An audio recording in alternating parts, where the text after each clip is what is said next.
तास भिजवल्यावर वरईचं तांदूळ म्हणतात त्याला, उपवासाला खाल्ल्या जाते.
हे असं फिरवत राहायचं आहे गुठळी न वळवण्यासाठी.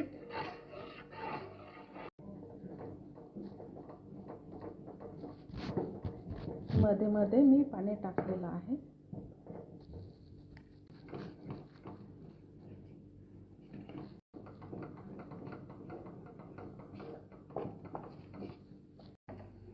आता याची दुसरी स्टेप झाली शिजवण्याची.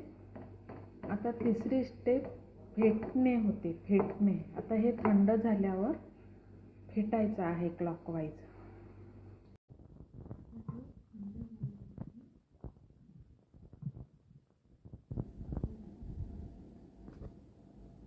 हे उपवासामध्ये वापरली जाणारी हवाभरी वडी उन्हाळ्यात करण्यासाठी, करून ठेवण्यासाठी.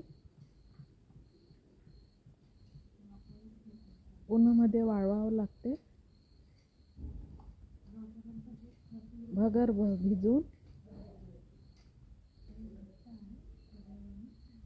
त्याला 4-5 तास भिजवले, नंतर मिक्सरला लावले. मिक्सरला पातळ पेस्ट केली, 4 गुणा पाणी मिक्स केलं आणि शिजवलं मीठ टाकून, शेंदे मीठ टाकून. नंतर फेटलं.